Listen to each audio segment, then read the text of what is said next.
আপনাকে কখনো কেউ প্রস্তাব দিতে গিয়ে কি পিছপা হয়েছে তৎকালীন সরকারের আমলে? তৎকালীন মানে যেটা বিগত সরকার, প্রস্তাবের কদর্যতাটা আমি ভুলতে পারি না। বড় বড় মাথা, হ্যাঁ তারা ফর্মিডেবল নেমস। হ্যাঁ, এবং মানে আমার সকালবেলা হোয়াটসঅ্যাপ খুলে বুঝতে হতো যে এটা কিসের ছবি পাঠিয়েছে অ্যাকচুয়ালি। যে আমি ওকে বললাম, এই তো তোমাদের সব নেতারা দেখো কি অসভ্য কথাবার্তা লেখে, এইগুলো এরা সব নেতা মন্ত্রী, এরা এমপি এমএলএ মিনিস্টার। ছবিটা তো আরেকটু রাতের দিকে হয়, যখন আরেকটু সুন্দর, মানে দিনে গুড মর্নিং, রাতের দিকে আপত্তিকর আরো আপত্তিকর জিনিসপত্র। কেউ আবার বলতো যে তুমি এমপি হবে পরের বছর। হ্যাঁ, মানে নিজের এমপি টিকিট থাকবে কিনা ঠিক নেই, ও আমাকে এমপি দেখানো সহজ বলেছে। হ্যাঁ, মানে ভাবছে এই জন্য হয়তো আমি চলে যাবো, বন্ধুত্বের হাত বাড়াচ্ছে এমপি হওয়ার টিকিটে। হ্যাঁ, এইরকম। তো ইনসিডেন্টালি হতেই পারতো, হয়তো কোনো একটা রাতে হয়তো তার সঙ্গে দেখা হচ্ছে, সেই রাতের দেখাটাকেও হতে পারতো যে রাত কাটানো বলতে। এই ভদ্রলোককে আমি কোনোদিনও সামনে দেখিনি। আমি ওই যে তুমি বলেছিলে দিদিমণির সামনে যে তুমি আমার সঙ্গে শুয়েছো টুয়েছো, তো বিশ্বাস করো I have got greener pastures to graze. আমার মনে হয় যে তোমার বসে একটা লোকের সঙ্গে হঠাৎ করে রাত কাটাতে যাবো, আর এই গল্পটা তুমি বাজারে ছেড়ে দিলে। এবং ট্রাস্ট মি, তার উত্তর হচ্ছে আসলে তখন বাজারটা গরম ছিল তো তোমার নামে। শোভনের স্ত্রী আর তার এক বান্ধবী গিয়ে বলে এসেছিল যে বৈশাখী ব্যানার্জি বাবা যে সাউথ সিটি ফ্ল্যাটটা কিনেছে ওটা আসলে শোভন চ্যাটার্জির পয়সা। কলকাতা শহরে আমার বাবার 6খানা ফ্ল্যাট তখন ছিল যখন শোভন চ্যাটার্জি মানে কাউন্সিলর হিসেবে যে টাকা পেত সেটা আমার বাড়ির হয়তো একজন ড্রাইভারের পেছনে আমি সেই খরচ করি। আমি সেই সব মেয়েদেরকেও ভীষণ অপছন্দ করি। তুমি দেখবে যে একজন রাজনৈতিক নেতাকে দেখলেই মেয়েরা সোজা দৃঢ়ভাবে দাঁড়াতে, এই বেঁকে যাওয়াটা আমার খুব, মানে এই যে শিরদাঁড়াটা বেঁকছে না, বেঁকতে তো গিয়ে বেড়ে গিয়ে আটকে যাচ্ছে। হ্যাঁ, তো তাহলে বেড শেয়ার করতে অসুবিধাটা কোথায়? আমি তো বেঁকছিলামই যাতে আরো কাছে আসা যায়। তো বলছে শোভনের কাছে এসো না, শোভন তোমাকে কিছু না করে কিছু দিয়ে দেবে জানো, কিন্তু অরূপ সেটা। আমার মা ওকে লাস্ট প্রশ্ন করতো যে শোভন আমার মেয়েকে চাকরি ছাড়তে হবে, চাকরিটা তো তোমার সরকার দেয়নি, তাহলে দিদি তোমার চাকরিটা ওকে। শুভেন্দু অধিকারী যখন তৃণমূলে ছিলেন তখন সম্পর্কটা কেমন ছিল শোভনের সাথে? আমি শোভনকে যতবারই শুভেন্দু অধিকারী সম্পর্কে বলতে শুনেছি ততবার একটা পরিবারের ছোট সদস্যের প্রতি যে ভালোবাসা থাকে, বা যখন দেখছে যে শপথ নেওয়ার আগে উনি প্রণাম করছেন, এগোচ্ছেন, এত গর্বে বুকটা ভরে যাচ্ছে না বসে লড়াই করে। আমি শুনেছি যে শোভন চ্যাটার্জি তৃণমূলের মধ্যে যদি 1 নম্বর শত্রু করে থেকে থাকে, যার ইচ্ছেতে শোভনকে সরতে হয়েছে, সেটা হচ্ছে অভিষেক ব্যানার্জি।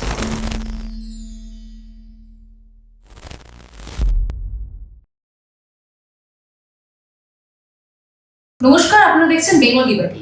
এই মুহূর্তে যে মহিষী আমার সাথে বসে রয়েছেন তার আলাদা করে পরিচয় বা সাক্ষাৎকারের প্রয়োজন হয় না, কারণ তাকে নিয়ে বিতর্ক শুরু, তাকে নিয়ে বিতর্কে শেষ। এই মুহূর্তে আমাদের বেঙ্গল লিবার্টির পর্দায় রয়েছে বৈশাখী বন্দ্যোপাধ্যায়। বৈশাখী দি, বেঙ্গল লিবার্টির পর্দায় আপনাকে অসংখ্য ধন্যবাদ এবং স্বাগত। আমার প্রথম যে প্রশ্ন, আপনি শিক্ষিকা ছিলেন, প্রফেসর ছিলেন একসময়, এত ছাত্রছাত্রী আপনার, তবে শিক্ষা নিয়ে যখন আলোচনা হয় সেই প্রসঙ্গতে আপনাকে কেউ সংবাদ মাধ্যম থেকে কেউ আসে না, কিংবা আপনার প্রতিক্রিয়া জানতে চায় না, অথচ শোভনবাবু কিংবা তৃণমূল কংগ্রেস বা যে কোনো রাজনৈতিক দলের কিছু হলে তখন বৈশাখী বন্দ্যোপাধ্যায়ের কথা সবাই মনে করে। এটা আপনি কিভাবে দেখতেন? না, থ্যাংক ইউ রিয়া, এটা একটা খুব পার্টিনেন্ট এবং আমার খুব মনের কাছাকাছি একটা প্রশ্ন, যেটা কেউ প্রায় করেনি। আমার কিন্তু প্রথম যে পরিচয় গড়ে ওঠে এবং যেটা আমি একেবারে নিজের অধ্যাবসায়, নিজের ডেডিকেশন দিয়ে অর্জন করেছিলাম, সেটা হচ্ছে শিক্ষা। ঠিক আছে, আমার বাবা মা কিন্তু কেউ শিক্ষা জগতে ছিলেন না, তা সত্ত্বেও আমি সেটনেটের মতো পরীক্ষা পাশ করে প্রফেসর হয়েছি, এবং লড়াই করি। মানে এমন ছিল না যে খুব সহজভাবে আমি একদম, যদিও আমি ন্যাশনাল স্কলার ছিলাম, যদিও আমার খুব ওপরের দিকেই নাম ছিল, সেখানেও একটা বিরাট চক্রের সঙ্গে লড়াই করে কলকাতার মুখে একটা কলেজে চাকরি পেয়েছিলাম। তারপরে সংবাদ মাধ্যম আমার কাছে আসতো শিক্ষা জগৎ। ঠিক আছে, তখন আমি শিক্ষাবিদ, তখন আমি রাজনৈতিক বিশ্লেষক, এই হিসেবেই মানুষ আমাকে চিনতে শুরু করেছে। 2017 সালে আমার আর শোভনের একটা শিক্ষার অনুষ্ঠানে প্রথম আমাদের দুজনকে একসঙ্গে দেখা যায়। শোভনের সামাজিক অবদানের জন্য ওকে একটি সংস্থার তরফ থেকে ডক্টরেট দেয়, যে ডক্টরেটগুলো সাম্মানিক ডক্টরেট হয়। তো সেই অনুষ্ঠানে আমি ওর সঙ্গে প্রেজেন্ট ছিলাম। তার পরের দিন কিছু খবরের কাগজে আমাদের ছবি আসে, সেই থেকে শুরু হলো হচ্ছে শোভন বান্ধবী। ঠিক আছে, আমার সব পরিচয় লুপ্ত হতে শুরু করলো, শোভন বান্ধবী। তারপরে যেহেতু একেবারে রাষ্ট্রশক্তি আমার বিরুদ্ধে কাজ করা শুরু করলো, তখন হলো হচ্ছে তৃণমূল সম্পর্কে প্রতিক্রিয়া, তৃণমূলকে কিভাবে দেখছি। তারপরে যখন তৃণমূল আমাকে প্রায় ছিন্নমূল করে দিল, তখন আমি যখন বিজেপিতে গেলাম, তখনও তৃণমূল না বিজেপি না কি ধরবে সেটা বুঝতে পারলো না। পরবর্তীকালে সামাজিক অনুষ্ঠানে যদি আমরা যেতাম, বা যেটা নিয়ে প্রথম ট্রোলিং এর একটা বন্যা শুরু হলো, সেটা কি ছিল, যে আমাকে একজন এসে বললেন যে আমরা একটা অনুষ্ঠান করতে চাই। আমরা তো খেলোয়াড়দের পুজোর 5 দিন দেখতে পাই, আমরা অভিনেতা অভিনেত্রীদের দেখতে পাই, তাহলে রিয়েল লাইফ যারা নিজেদেরকে নিয়ে লড়ে বা নিজেদের এরকম একটা লড়াইয়ের ইতিহাস আছে, বা শোভনবাবুকে একটা রাজনীতিবিদ হিসেবে আমরা জানি, সেই হিসেবে আমরা তোমাদের দুজনের 5 দিনের পুজোর কাভারেজটা করতে চাই। ঠিক আছে, সেটাতেও এসেছেন। হঠাৎ করে আমার বলুন, তুমি তো নাচ জানো, তো তাহলে আমরা একটা এরকম ক্লিপিং কেন থাকবে না সেই অনুষ্ঠানে, যে তুমি সেখানে একটা নাচ করেছো। সেটাতে কিন্তু আমার খুব আপত্তি ছিল, যে না না, আমি এখন তো নাচ ছেড়ে দিয়েছি দীর্ঘদিন। এবং তখন শোভনামায় বলে যে কেন, তুমি তো নাচ ভালোবাসো। জিনিসটা একটা ভালোবাসার ম্যানিফেস্টেশন ছিল। শোভন আমাকে বলেছে, এবার সেটার যে অংশটুকু যাওয়ার কথা ছিল, যেটা মানুষ দেখেছে, সেটা হচ্ছে যে অংশটা যাওয়ার কথা ছিল না, that was leaked, whether intentionally or unintentionally সেটা তো যিনি করেছেন তিনি বলতে পারবেন। সেই থেকে একটা ট্রোলিং এর বন্যা শুরু হলো, এবং এগুলো কিন্তু কোনোটাই হঠাৎ করে একটা মিডিয়ার চক্রান্ত না, এটার পেছনে খুব ভালো ব্রেন কাজ করতো, যে কিভাবে বৈশাখী ব্যানার্জিকে ম্যালাইন করা যায়। এবং তারও আবার একটা ছুতমার গেছে, মানে যে সোনার আংটি বাঁকা হয় না, তেমনই শোভনকে অত টাচ করা যাবে না। ঠিক আছে, পুরো ক্রিটিসিজমের দিকটা থাকবে বৈশাখীর দিকে, এবং তার জন্য একটা গ্যাংকে ফিট করা হতো। ঠিক আছে, তারা যেই আমার কোনো অনুষ্ঠান হতো, তখন ওই নীল আকাশের একটি পাখি, দূরের ময়না, হ্যাঁ, এরকম সব নামের জায়গা থেকে অদ্ভুত অদ্ভুত সব। এবার আমি যেহেতু সোশ্যাল মিডিয়াতে খুব ইরেগুলার, আর একেবারেই সময় পাই না এসব দেখা, অত কি ট্রোলিং হচ্ছে, আমার কি আমাকে নিয়ে বলছে, এত আমার মাথা, মানে এমনিতেও আমার সামনে যদি আমাকে নিয়ে কোনো সমালোচনা হয়, সেটা নিয়ে আমি আদৌ বদার্ড হই না, কারণ যারা করছেন তারা যদি আমার খুব মনের কাছাকাছি না হয়, কখনো সেটাকে খুব বেশি গুরুত্ব দিই না, এটাই আমার চিরকালের নেচার। তো সেখানে আমি দেখতে শুরু করলাম যে একটা হিউজ গ্যাং একেবারে নেমে পড়ছে, যখনই কোনো কথা হচ্ছে তখনই এই ওকে দেখতে কামড়ে। এবং সমালোচনার অ্যাঙ্গেলটা হচ্ছে বডি শেমিং, সমালোচনার অ্যাঙ্গেল হচ্ছে আমি কিরকম সম্পর্ক রাখছি ব্যক্তিগত স্তরে, পুরোটাই ব্যক্তিগত। আমাকে কিন্তু কেউ চোর বলতে পারলো না, কেউ বলতে পারলো না যে একটা গিয়ে মানুষকে আমি পিটিয়ে দিয়েছি, মানুষকে আমি একটা অবমাননাকার কথা বলেছি। হ্যাঁ, সেরকম কিছু যেহেতু অভিযোগ আনতে পারছে না, তাহলে ঢুকে পড়তে হবে একেবারে অন্তর্মহলে। এবং সেটা নিয়ে যে মানে এত জলঘোলা করা হলো, যে আস্তে আস্তে আস্তে আস্তে আমার যে শিক্ষার জগতের সত্তাটাকে সম্পূর্ণ বিলীন করে দেওয়া হলো। মানে আমার কাছে সবচেয়ে যন্ত্রণার মুহূর্ত হচ্ছে যে আমাকে যখন কেউ বৈশাখী ব্যানার্জি না বলে কাননে কাল বৈশাখী, হ্যাঁ, হঠাৎ করে শোভনের সঙ্গে এইভাবে যুক্ত করে। আমি তো শোভনকে সত্যি ভালোবাসি, আমার কোনো আপত্তি নেই শোভনের সঙ্গে, আমি কিন্তু সেই রকম ফেমিনিস্ট নই যে তুমি দেখবে যে ভীষণ উগ্র নারীবাদ আমার মধ্যে কাজ করছে, আমি ওই টোকেনিজমে বিশ্বাস করি না, আমি একদম সমান সমান অধিকারে বিশ্বাস করি। আমি মনে করি আমার যদি ডিগনিটি থাকে, শোভনেরও ডিগনিটি আছে। এই জায়গায় কি শোভনবাবুর সাথে মেন্টালিটি ম্যাচ করে? ভীষণ ভীষণ, মানে ও প্রথম পুরুষ বোধহয় আমার জীবনে যে আমাকে একটা বান্ডল অফ ফ্লেশ হিসেবে দেখেনি, সে আমাকে প্রথম থেকে একটা ওর বান্ধবী হিসেবে দেখেনি, বরঞ্চ সবাইকে, আমি বলছি যে আমি শোভনের কলিগ হিসেবেও কাজ করেছি, যখন এনভায়রনমেন্ট ডিপার্টমেন্টে ছিল, ওখানে আমাকেও একটা কমিটির মেম্বার হিসেবে রেখেছিল আমার কাজ দেখে। এবং যখন আমাকে ইন্ট্রোডিউস করছে, তখন সবে সবে ডক্টরেট পেয়েছি, তো ও আমার ডক্টরেটটা নিয়ে এত সুন্দর ইন্টারেস্ট নিয়ে সবাইকে বলছে, তো বাকি ওখানে আইএসরাও প্রেজেন্ট আছে, তারা বেরিয়ে যাওয়ার সময় আমাকে বলছেন যে আপনার এত ইন্টারেস্টিং কাজ, শোভনবাবু এটা এত ইন্টারেস্ট নিয়ে পড়েছেন বা বুঝেছেন। আমি বললাম যে আমি একমাত্র রাজনৈতিক নেতাকে দেখি যে শিক্ষিত মানুষদের কদর করে। মানে আমি একটা ঘটনা বলার লোক সংবরণ করতে পারছি না। আমরা অভিষেক ব্যানার্জির একটা বিভৎস অ্যাক্সিডেন্টের সম্মুখীন হয়েছিল, তোমরা জানো, সে তখন উনি বেলভিউতে ভর্তি।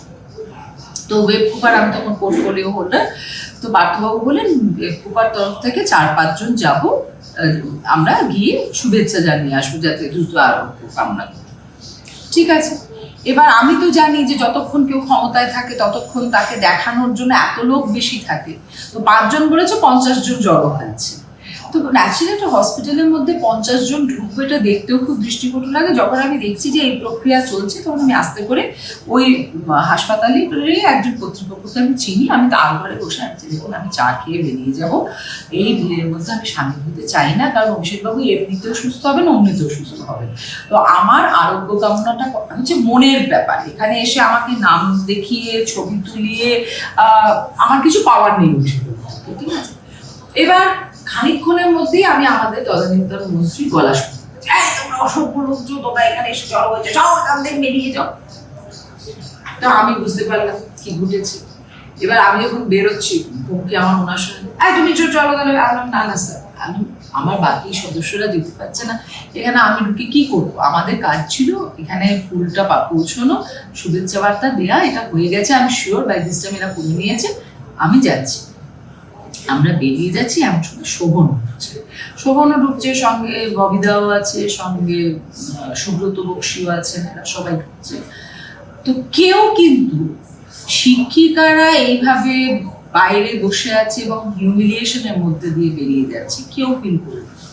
একমাত্র শোভন, তাই আপনারা সব টিচার না, আপনারা চলে যাচ্ছেন কি, কিসের জন্য এসেছিলেন? বলছে যে না অভিষেক দাকে, মানে আমাদের যিনি সভাপতি ছিলেন, না আমরা তো অভিষেক দাকে ইয়ে করতে এসেছিলাম, শুভেচ্ছা জানাতে। তো পার্থদা আমাদের তাড়িয়ে দিয়ে হয় নাকি? আপনারা তো আমাদের সহকর্মী, চলুন চা খেয়ে যাবেন। সবাইকে কিন্তু বসিয়ে শোভন চা খাওয়া। তখন তোমরা কি সূত্রপাত হয়েছিল? তখন আমার আর শোভনের প্রচন্ড ঝগড়া সূত্রপাত হয়েছে, কারণ ওই ভিড়ের মধ্যে শোভন আমাকে লোকেট করে যে আমি তখন পোর্টফোলিও হোল্ডার হলেও ওর স্মৃতিতে আছে যে আমি রাজনৈতিক বিশ্লেষক হিসেবে আমি তুমুল ক্রিটিসিজম করতাম যখন যে দলের দোষ দেখতাম। সেইটা নিয়ে ও আমাকে, মানে আমি এটা কোনোদিন ভুলতে পারিনি যে একটা চা খেতে গিয়ে আমাকে এতটা হিউমিলিয়েশন গিলতে হয়েছিল। প্রত্যেকবার আমি চা খাচ্ছি, ও দিদিভাই বলে যে এই যে দিদিভাই খুব তো মাথা নেড়ে নেড়ে আমাদের দিদিভাই বলেছেন, তার সাথে সংসার করছে না, এটা দিদিভাইটা হচ্ছে কিন্তু ওর way of addressing any unknown woman. হ্যাঁ, তো আমি তখন ওরা আননোন না ছিল, ও আমাকে তার আগে 2-1 যেটুকু দেখেছি সেটা দিদিভাই হিসেবেই সম্বোধন করেছে। আমিও ওকে শোভনদাই বলতাম বা স্যার বলতাম, দুটোর মধ্যে একটা আমি বেছে নিই। সাধারণত দাটা বলার না চেষ্টা করি রাজনৈতিক নেতাদের, তারা যদি একটা কোনো পোর্টফোলিও হোল্ড করে আমি সাধারণত স্যার বলি। তো তখন আমি যত ওনাকে বোঝানোর চেষ্টা করছি, ইভেন ববিদা শান্ত করার চেষ্টা করছি, বলছে যে দেখ শোন, ও কিন্তু মাইন্ডলেস ক্রিটিসিজম করে না, ওর কিন্তু মনে হয় যেখানে যুক্তি না, তুমি জানো না, ইলেকশনের সময় মাথা নেড়ে নেড়ে আমাদেরকে ক্রিটিসাইজ করে। হ্যাঁ, তো আমি আধ ঘন্টা এটা শোনার পর না আমার দু চোখ দিয়ে জল আসছে। আমি কি বলবো, আমি ভাবলাম আমি কেন যে চাটা খেতে ঢুকলাম আর এইরকম হচ্ছে। আর বেকুপায় তো একটা পুরো দুটো শিবির ছিল, একটা হচ্ছে মানে ওই একাডেমিক মাফিয়ারা আছে যারা সবকিছু প্রাইস ট্যাগ লাগায়, আর একটা হচ্ছে আমাদের একটা সংখ্যালঘু দল যারা চেষ্টা করি ওখানে বিবেকের মতো কাজ করার। তো তাদেরকে আমি ইশারা করছি যে উঠে বেরিয়ে যাবে, উঠতেও দিচ্ছে না, বসে বসে এরকম করে যাচ্ছে। তো আমি বেরিয়ে যতটা ওর ওই জেস্টারটাকে অ্যাপ্রিসিয়েট করলাম যে টিচারদের অ্যাটলিস্ট এইটুকু সম্মান দিল যে চা খাইয়ে বিদায় করলো, আর আমাকে যেভাবে বিদায় করেছিল, তারপরে যে শোভনার আমার কোনো সুন্দর মানে প্রেমের সম্পর্ক হবে সেটা আমার ইমাজিনেশনের বাইরে। দিদি চা খেতে খেতে বললেন যে আপনাকে অনেক কথা শুনিয়েছিলেন শোভনবাবু, এখন তো সংসার করছেন শোভনবাবুর সাথে, ব্যক্তিটা তো চলে ঘুম থেকে উঠে, তখন এই চা খেতে খেতে ওই ওই দিনের চা খাওয়ার যে না ওই চা খাওয়া নিয়ে আমি ওকে অনেকবার কথা শুনিয়েছি তারপরে যে আমার কি মনের অবস্থা হয়েছিল। আর ইনসিডেন্টলি আমি বেরিয়ে পার্থদাকেই বলেছিলাম যে আপনার দলে কি অসভ্য একটা লোক আছে এরকম আমাকে সমালোচনা করছে, তো এরকম ভাবে সরি বলেছেন পরে? না না ও সরি, ও তো এটা বিশ্বাস করেছিল যে আমি আমার এই ক্রিটিসিজমটা খুব আনওয়ারেন্ট। না এখন সরি বল না না ওটার জন্য না, একদম না। ও ভীষণ ক্যান্ডিড, মানে আমি বলছি যে যারা ভাবে যে আমাকে ধরো ধরো মা করে আর মাথায় তুলে রেখে দেয়, একদম তা না। ও আমার ওয়ার্স্ট ক্রিটিক, আর আমিও ওর ওয়ার্স্ট ক্রিটিক। মানে আমি এই জায়গাটাতেই খুব অবাক হয়ে যাই যে তৃণমূল দলে না একটা অদ্ভুত বিষয় আছে যে তুমি যতক্ষণ তোষামোদ করবে, তুমি যতক্ষণ ভালো ভালো কথা বলবে, তোমাকে না মাথায় করে রাখবে। সে তুমি যত ক্ষতিকারকই হোক, পেছনে হাতে কিন্তু একটা ছুরি ধরা আছে, কিন্তু তুমি মিষ্টি কথা বলছো, তুমি আমার ভগবান। কেউ কোনো মানুষ ভগবান না, কিন্তু তারা বিশ্বাস করে যে এই লোকটা আমার ভগবান বলছে মানে আমি ভগবান। আর একমাত্র শোভনকে আমি দেখেছি যখন ও ক্ষমতার একেবারে পূর্ণ গহনা না, তো তখন এরকম লোকেরা এসে পায়ে প্রায় পড়ে যাচ্ছে যে দাদা আপনি আমার ভগবান। তা আমি একদিন ওকে বলছি কি আচ্ছা ও তোমার কত ভালোবাসে, বলছি কি করে বুঝলে? আমরা না একদম সাষ্টাঙ্গে প্রণাম করছে বলছে যে ও আমাকে ভালোবাসে না, আমার চেয়ারটাকে ভালোবাসে, কালকে আমি চেয়ারে থাকবো না, আমাকে ফিরে তাকাবে না। তো ওর এই প্র্যাকটিক্যাল সেন্সটা ভীষণ ছিল, বুঝেছো তো? এবং এটাই আমি পছন্দ করতাম। তৃণমূল কংগ্রেসের যখন প্রসঙ্গ তুললেন, বান্ধবী কালচারটা তৃণমূল কংগ্রেসের মধ্যে প্রথম থেকেই ছিল। সেটা সন্দেশখালীতে পিঠে বানানোর জন্য মহিলাদেরকে রাতে ডাকা হোক, কিংবা আপনার সাথে যেমন শোভনবাবুর নাম জড়ানো, সেটা নিয়ে মানসিকভাবে আপনাকে যেভাবে হিউমিলেট করা, কিংবা পার্থ অর্পিতা কিংবা সদ্য সব্যসাচীর সাথে টিনা যে তৃণমূলের নাম জড়ানো। আসলে বান্ধবী কালচারটা দেখো, মানুষের বন্ধু থাকে ইরেসপেক্টিভ অফ জেন্ডার। হ্যাঁ, ওই সন্দেশখালীর পিঠেটা কোনো বান্ধবী নয়, বা কোনো মানুষকে আমি ভালোবাসি তার বাড়িতে আমি দুর্নীতির টাকা স্ট্যাশ করবো, এটা বান্ধবী হওয়ার পরিচয় হতে পারে না। আমি সব্যসাচী আর এই টিনার বিষয়টা একেবারেই বলতে পারছি না, কারণ দেখো কারুর গয়না থাকা মানেই যে সেটা সব্যসাচী বাবু করে দিয়েছেন এটা আমি বিশ্বাস করি না। কারণ আমার নিজের আমার বাড়িরই যে আর অর্থনৈতিক অবস্থা ছিল, আমি তোমায় বলি যে মানে আমাকে তো অনেক রকম হ্যারাসমেন্ট ফেস করতে হয়েছে। তো শোভনের স্ত্রী আর তার এক বান্ধবী গিয়ে বলে এসেছিল যে বৈশাখী ব্যানার্জির বাবা যে সাউথ সিটি ফ্ল্যাটটা কিনেছে ওটা আসলে শোভন চ্যাটার্জির পয়সা। তো আমার বাবা না সাউথ সিটি ফ্ল্যাটটা বাজার করতে করতে দেখে পছন্দ হয়েছিল তখন কিনেছে। এবং কলকাতা শহরে আমার বাবার 6খানা ফ্ল্যাট তখন ছিল যখন শোভন চ্যাটার্জি মানে কাউন্সিলর হিসেবে যে টাকা পেত সেটা আমার বাড়ির হয়তো একজন ড্রাইভারের পেছনে আমি সেই খরচ করতাম, ঠিক আছে? তো আমার অর্থনৈতিক যে ব্যাকগ্রাউন্ড ছিল সেটা আমার পরিচয় হয়নি কোনোদিন। কারণ আমার মনে হয় না যে একটা বড়লোক ফ্যামিলিতে জন্মানো কোনো ভার্চু, একটা গরিব ফ্যামিলিতে জন্মানো কোনো দুঃখের বা খুব একটা হিউমিলিয়েশনের ব্যাপার। মানুষ সেই তার যেটা নিজে কর্মের মাধ্যমে তার পরিচয় গড়ে তুলবে, এটাই আমার ছোটবেলা আপনি থেকে। তো মানে প্রকাশ্যে স্বীকার করেছেন যে হ্যাঁ একটা আপনাদের সম্পর্ক ছিল, এখন আপনারা সংসারও করছেন, কিন্তু এই পার্থ চট্টোপাধ্যায়ের সাথে না এটা তো হবে না।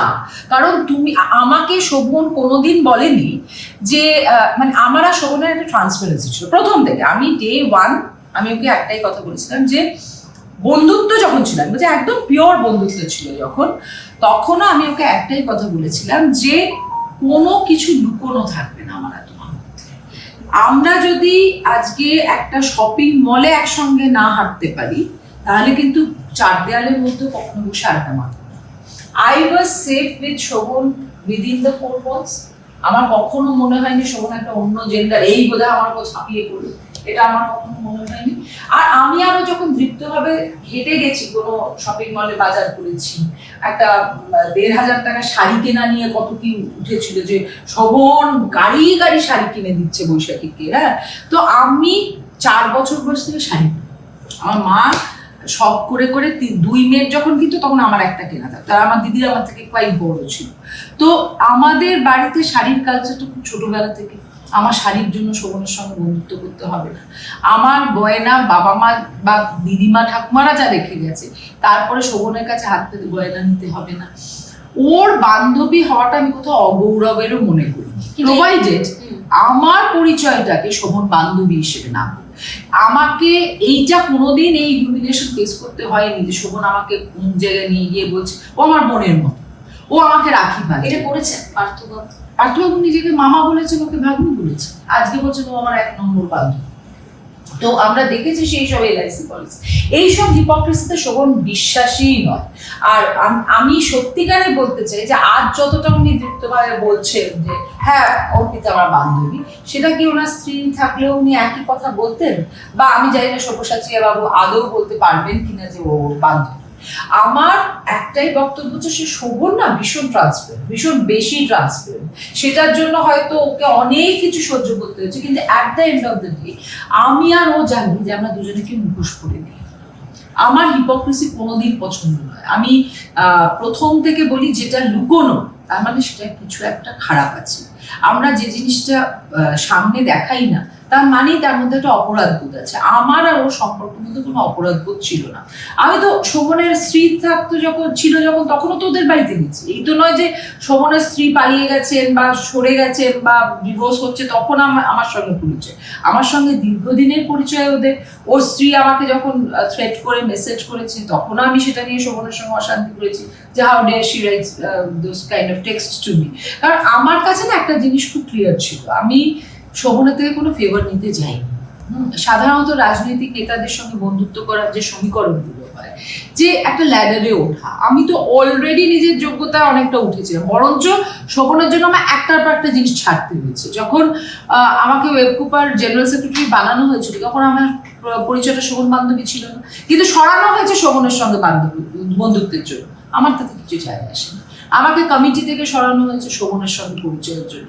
আমাকে জেনারেল বডির আমি প্রেসিডেন্ট ছিলাম সেখান থেকে সরানো হয়েছে কারণ আমি শোভনের বান্ধবী বলে। তো এগুলো গেছে, এগুলো খুব তুচ্ছ ব্যাপার। দেখো এগুলো তো আমি নিয়ে জন্মাইনি।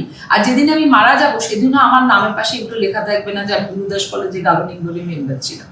আমার এটুকুই থেকে যাবে যে আমি অ্যাটলিস্ট 10টা লোকের জেনুইন ভালোবাসা পেয়েছি।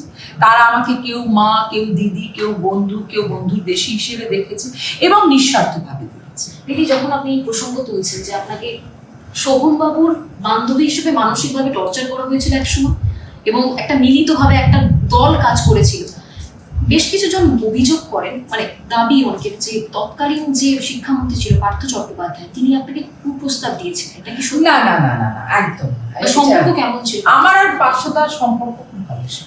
হ্যাঁ, পার্থবাবুর সম্পর্ক খুব ভালো ছিল। আমি কোনোদিন ওনাকে পার্থ দাও বলি, আমি ওনাকে স্যার বলে সম্বোধন করতাম। আমি কোনো মানে পার্থবাবুর বিরুদ্ধে আমার অনেক অভিযোগ আছে, কারণ শোভনের পলিটিক্যাল কেরিয়ার শেষ হওয়ার পেছনে যারা রত্না চ্যাটার্জিকে গুটি হিসেবে ব্যবহার করেছিল তার মধ্যেও এটা শোনা কথা যে অন্যতম অগ্রণী ভূমিকা ছিল পার্থ চ্যাটার্জি। সেই হিসেবে আমার ওনার উপর রাগ আছে। কিন্তু আমি বলছি যে উনি জেলে যাওয়ার আগের সপ্তাহর কথা যদি আমি ধরি, তখন উনি শিক্ষামন্ত্রী নেই। তা সত্ত্বেও যখন আমি ওনাকে ফোন করেছি যে একটি মেয়ে বিপদে পড়েছে, তার এই জায়গায় চাকরি চলে যাচ্ছে, শুনছি আপনি ইন্টারভিউ করলে নাকি ওর চাকরিটা বাঁচবে, উনি কিন্তু আমাকে ফোনটা রাখার আগে বলেছেন আচ্ছা দেখে নিচ্ছি।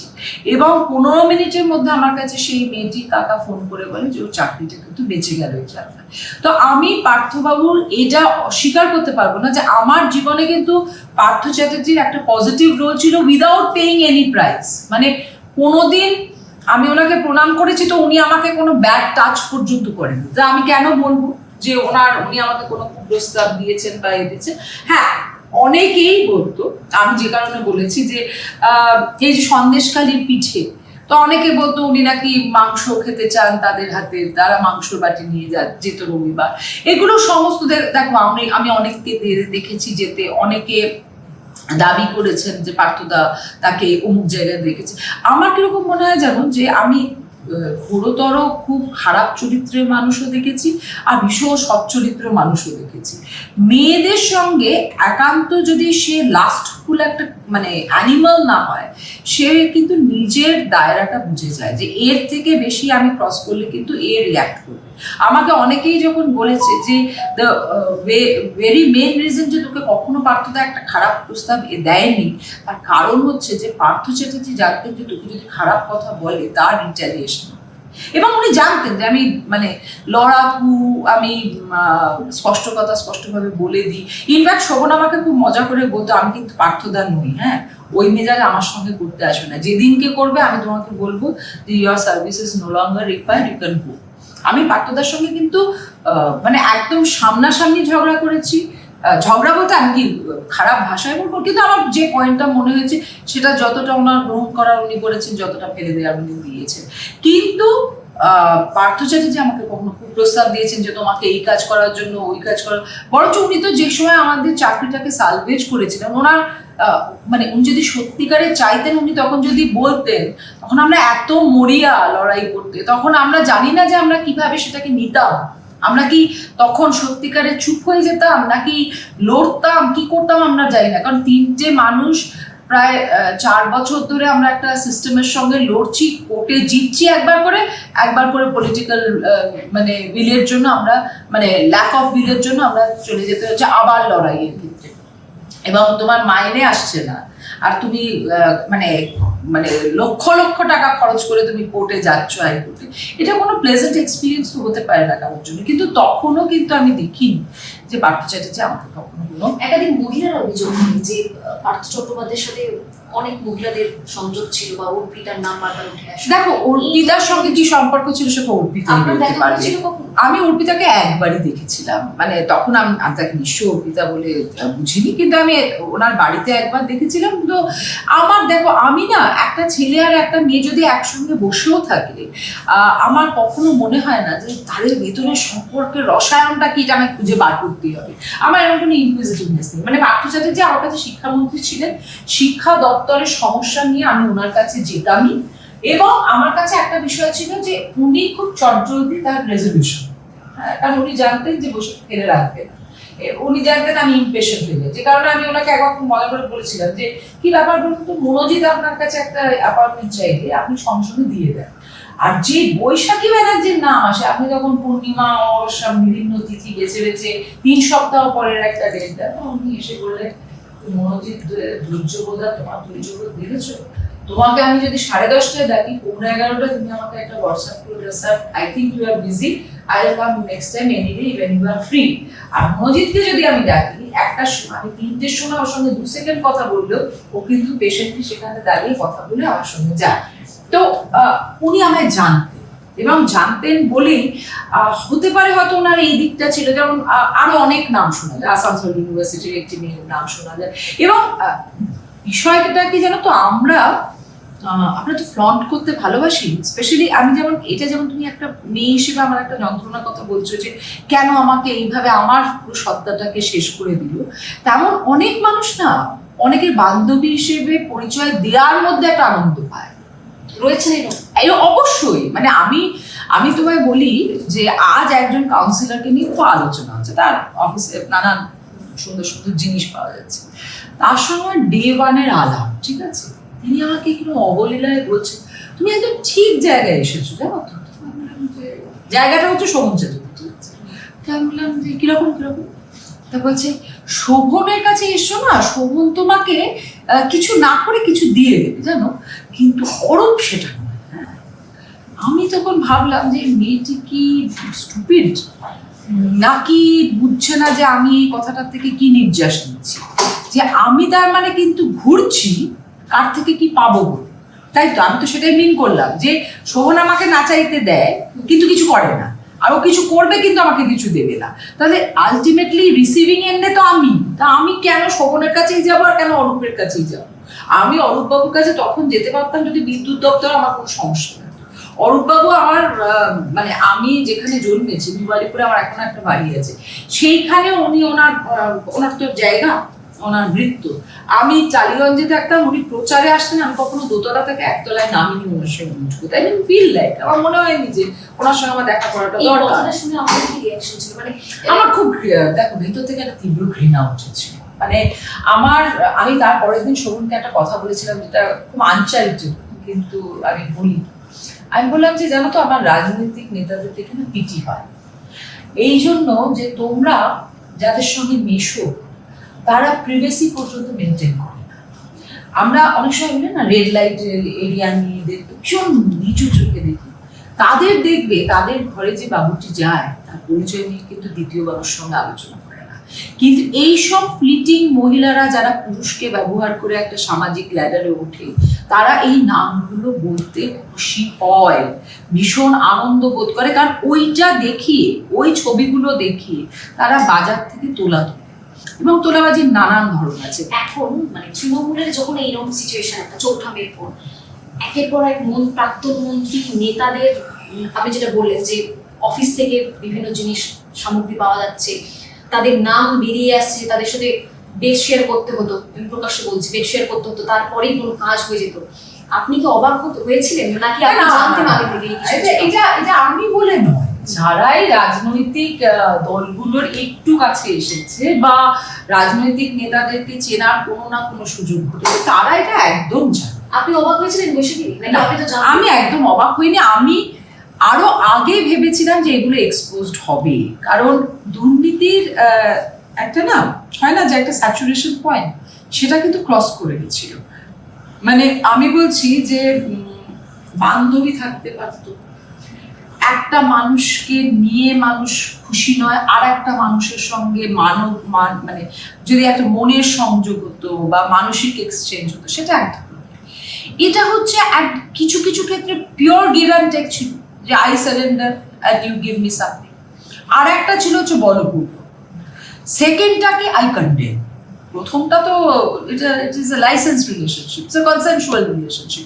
আজ যারা অনেকে অভিযোগ করছে, আমি সেই সব মেয়েদেরকেও ভীষণ অপছন্দ করি। তুমি দেখবে যে একজন রাজনৈতিক নেতাকে দেখলেই মেয়েরা সোজা দৃঢ়ভাবে দাঁড়াতে, এই বেঁকে যাওয়াটা আমার খুব, মানে এই যে শিরদাঁড়াটা বেঁকছে না, বেঁকতে তো গিয়ে বেডে গিয়ে আটকে যাচ্ছে। হ্যাঁ, তো তাহলে বেড শেয়ার করতে অসুবিধাটা কোথায়? আমি তো বেঁকছিলামই যাতে আরো কাছে আসা যায়। তো আজ বলে লাভ আছে যে আমাকে এক্সপ্লয়েট করতো। এক্সপ্লয়েটেড হওয়ার পরে একটা মানুষের কি রিয়াকশন হয়, মানে আমি তোমার একটা খুব সামান্য ঘটনা। কিছুদিন আগে আমার বাড়িতে শোভনের এক পিএসও একটি দুর্ঘটনা ঘটায়। পুলিশ থেকে শুরু করে বেশিরভাগ মানুষ কিন্তু আমাকে সাজেস্ট করে যে এই বিষয়টা যেন আমি চেপে যাই। কেন? কারণ এটার জন্য আমাকে এবং আমার বাচ্চা মেয়েটাকে কোর্টে যেতে হবে। তো আমি প্রথম কাজ করলাম না, আমার মেয়েকে ডাকলাম। আমি বললাম যে এটার প্রতিবাদ করার জন্য আমাদেরকে কিন্তু অনেক প্রাইস পে করতে হবে। আমরা যখন কোর্টে যাব, সেখানে কিন্তু আমাদেরকে খুব আনচ্যারিটেবল প্রশ্ন ফেস করতে হবে। তুমি কিন্তু এটার জন্য প্রস্তুত থাকো, কারণ এখনো পর্যন্ত তোমার মা আছে পাশে। এই লড়াইটা আমি তোমার সঙ্গে লড়বো। এরকম আরো লড়াই তোমার সম্মান রক্ষার জন্য কিন্তু তোমাকে ভবিষ্যতে করতে হবে, তখন কিন্তু মা নাও থাকতে পারে। আর আজ যদি চেপে যাও, সে আজকে আমাদের মতো বাড়িতে যদি করে, কালকে মানে বেরিয়ে যদি রাস্তার একটি বাচ্চাকে করে দেয়, যার হয়তো অতটা মানে সে সাহসী সঞ্চয় করতে পারবে না থানা অবধি যাওয়ার, সে কিন্তু একটা বড় প্লান্ডারের পরিণত। তো আমার মনে হয় এই কনসিয়াসনেসটার অভাব আছে আমাদের সমাজে। এখানে আমরা সবসময় লোক লজ্জা, সামাজিক চাপ, এইগুলোকে না বিরাট করে দেখি। সমস্ত একটা পদে রিজাইন করেছিল এবং তার দুদিন পরে আর একটা পদে রিজাইন করেছে। তুমি দেখবে যে এখন মানে এক্সপায়ারি ডেট কখন আসে, যে তোমার মৃত্যুর সঙ্গে সঙ্গে তোমার চেয়ারগুলোকে ছাড়ছে। কোথাও তো কেউ পদচ্যুত হতে চায় না। সেখানে শোভন কেন করতে পেরেছিল? কারণ শোভন আমাকে বলেছিল, বসে আমার কি চলে যাবে, আমার একটা সিপিএসও ছিল এতগুলো সংখ্যার, সেটা কমে যাবে, আমার এতগুলো সরকারি গাড়ি থাকতো সেগুলো কমে যাবে, কালকে থেকে অফিস যাওয়া থাকবে না, এই বাড়ি 300 লোকে ভরে থাকতো, অত 3টে লোকও আসবে না, এইটাই তো লস। কিন্তু যেটা আমাকে প্রতিদিন হারাতে হচ্ছে সেটা হচ্ছে সম্মান। সেইটা আমি হারাতে পারছি না। এবং ও কিন্তু আমাকে যতবার বলেছে যে তুমি কি এতে কিছু মনে করবে, আমি তো ততবার ওকে বলেছি যে না, আমার তো কোনো কিছুর, আমি মেয়রের বান্ধবী, মন্ত্রী বান্ধবী হিসেবে পরিচিত হতে চাইনি। আমার জীবনে শোভন চ্যাটার্জি মানুষ হিসেবে খুব গুরুত্বপূর্ণ, এবং সেটা ধীরে ধীরে মানুষটাকে যত চিনেছি ততটা গভীরে গেছে। আজ যে আমরা একসঙ্গে সংসার করি, সেটার পেছনে একটা প্রচন্ড দৃঢ় ভালোবাসা না থাকলে এরকম সম্পর্কে যে ট্রায়ালস এন্ড ট্রাইব্যুনালস, সেটা কিন্তু এত বছর টিকতো না। সবাই তো বলেছিল ও পদচ্যুত হবে, বৈশাখী সেদিন চলে যাবে, ও ক্ষমতাচ্যুত হবে, বৈশাখী টাটা করে চলে যাবে। আমাকে নিয়ে কত খাপ পঞ্চায়েত বসতো যে বৈশাখী এই গেল বলে, এই তৃণমূল কেউ ছাড়েনি, দল নির্বিশেষে। অর্ণব ঘোষ কি তৃণমূলের ছিলেন? উনি তো বলেছেন আমার সম্পর্কে, এই বৈশাখী মেয়রের পদ যাবে। কিন্তু যখন আমি যাইনি, অর্ণবদা কিন্তু নিজের ওপিনিয়ন সংশোধন করে আর একবার বলেন যে বৈশাখী কিন্তু থেকে গেল। তাহলে মানুষের কাছে পদের থেকে বেশিও কিছু থাকে। আমি না সবসময় মনে করি জানো তো, পদ একটা আপদের মতো ব্যাপার। মানে যতক্ষণ তুমি ওই পদে বসে আছো ততক্ষণ তোমার চিন্তা হচ্ছে ওইটাকে আঁকড়ে থাকা, আর তুমি যেই ছেড়ে দিচ্ছ তোমার কাছে একটা পুরো খোলা আকাশ পড়ে আছে কাজ করার জন্য। তা আমার কাছে যেহেতু লাইফটা এরকম ছিল, শোভনের কাছে যেহেতু লাইফটা এরকম, ওই জন্য দুজনের পক্ষে থাকা একসঙ্গে সম্ভব হয়েছে। কিন্তু আমার যদি সর্বক্ষণ প্রাণ থাকতো যে আহারে কিন্তু একটা দেখে বিয়ে করলাম বা ঘর করতে এলাম, যে একটা পদে ছিল, আমার দেখো এলাম আর ছেড়ে দিল। হ্যাঁ, লোকে যখন বলেছে বৈশাখী রেসপন্সিবল, সেটা আমার খুব গায়ে লেগেছে যে কেন আমি রেসপন্সিবল না? শোভন আমার থেকে 15 বছরের বড়, সে আমার কথা উঠবে বসবে? এটা হয় কখনো? যে মানে যখন থেকে হুঁশ সামলেছে তখন থেকে যে রাজনীতি করেছে, আমি তো কোনো মোহিনী বা শক্তি নয়, মায়াময়ী এসে ওকে সব ভুলিয়ে দিচ্ছি, মমতা ব্যানার্জি ভুলিয়ে দিচ্ছি, তৃণমূল ভুলিয়ে দিচ্ছি। সে তখন থেকে তৃণমূলের অসুখটা দেখতে শুরু করেছিল, তাই জন্য সে সিদ্ধান্ত নিয়েছিল যে আমি এবার এখান থেকে সরব। দিদি একটা প্রশ্ন, আপনার যে লড়াকু মানসিকতা রয়েছে, সেই লড়াকু মানসিকতার কথা ভেবে বা ভয় পেয়ে আপনাকে কখনো কেউ প্রস্তাব দিতে গিয়ে কি পিছপা হয়েছে তৎকালীন সরকারের আমলে? তৎকালীন মানে যেটা বিগত সরকার? বিগত সরকার। হ্যাঁ হ্যাঁ, এটা একদম একদম তৃণমূল কংগ্রেসের মধ্যে। মানে প্রচন্ড রকম, আমি বলবো কি জানো তো, মানে তুমি আমাকে অনেক বেশি নম্বর দিলে। লড়াকু মানসিকতার জন্য আমি বাঁচছিলাম না, আমি বাঁচা শুরু করলাম যখন শোভন এসে পাশে দাঁড়ালো। মানে ওই একটা ক্ষেত্রে শোভন বান্ধবীটা আমার ভীষণ কাজে দিয়েছিল। আমি বলছি প্রস্তাব মানে প্রস্তাবের কদর্যতাটা আমি ভুলতে পারি না। বড় বড় মাথা, হ্যাঁ হ্যাঁ, তারা ফর্মিডেবল নেমস। হ্যাঁ, এবং মানে আমার সকালবেলা হোয়াটসঅ্যাপ খুলে বুঝতে হতো যে এটা কিসের ছবি পাঠিয়েছে অ্যাকচুয়ালি। এবং কি জানো তো, এখন যেমন অনেকে করেন ভয়েস রেকর্ড করে রেখে দেয় সেই ছবি, আমি কিন্তু আজও হয়তো খুঁজতে পারো সেই ছবি কিন্তু আমি পেয়ে যেতে পারি। কিন্তু আমার মনে হয়েছে কি জানো তো, যে এই ছবিটা দেখিয়ে আমি তাকে কি করতে পারতাম? আমি তাকে সোশ্যালি কন্ডেম করতে পারতাম, আমি তাকে হয়তো টেনে নিয়ে যেতে পারতাম কোর্টে। কিন্তু শোভন আমাকে একটা কথা বুঝিয়েছিল, বলেছিল যে বসে কি লড়তে লড়তে না লড়াইটাকেও একটা জায়গায় গিয়ে কৌলিন্য রাখতে। শোভনবাবু রিয়াকশন কি ছিল যখন আপনি বলতেন যে এইভাবে আপত্তিকর ছবি হোয়াটসঅ্যাপে আপনাকে পাঠানো হয়েছে, তারই হয়তো কালিগ বা তাদের সাথে রাজনীতি করে এসছে? শোভনের রিয়াকশনটা আমি বলি, হ্যাঁ, মানে যেটা আমাকে একটা খুব সুন্দর প্রথম সেফটি শিল্ড তৈরি হলো আমার জন্য। যে আমি ওকে বললাম, এই তো তোমাদের সব নেতারা দেখ কি অসভ্য কথাবার্তা লেখে, এইগুলো এরা সব নেতা মন্ত্রী, এরা এমপি এমএলএ মিনিস্টার। তা ও দেখলো, এবার ও না বড় সমালোচনা একেবারে করে না। মানে ওর কাছে গিয়ে যদি আমি 100টা কথা বলি একজনের সম্পর্কে, তো ও তখন মানে বড় জোর একটা হু ছাড়া ওর কাছে কিছু পাবে না। আর তাতে খুব রাগ ওঠে আমার, যে আমি যাকে বললাম এটা কি দেয়াল নাকি যে শুনে চলে গেল। তো এরকমই একটা সন্ধ্যেবেলা ও অফিস সেরে টেরে ফিরেছে, আর আমার না ভীষণ খারাপ লেগেছে। মানে কারণ ভদ্রলোক তখন আমার বকুনিগুলোকেও প্রায় পাত্তা দিচ্ছে না, থ্রেট করছি যে এর কিন্তু খুব পরিণাম খারাপ হবে, তাও তার ক্ষমতার দম্ভ এত বেশি যে ভাবছে যে আফটার অল আমারই তো কাছে পিঠে ঘুরতে হবে। একদম বড়। তো শোভন কি করলো, সেদিনকে কালীঘাটের ইনসিডেন্টলি তার সঙ্গে দেখা হচ্ছে, এটা কিন্তু আমি জানি না। আমাকে আর এক তৃণমূলের নেতা বলছিল যে বৈশাখী আজ শোভন এত ঝাড় ওকে দিচ্ছিল, সে যে সেই পালালো দিদির মিটিংটাও অ্যাটেন্ড করলো।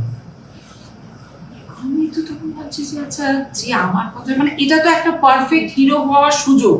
গার্লফ্রেন্ডের চোখে এর থেকে ভালো হিরো কি হতে পারবে, যে বলবে যে তোমাকে যে ডিস্টার্ব করছিল তাকে আমি প্রায় মেরেছি।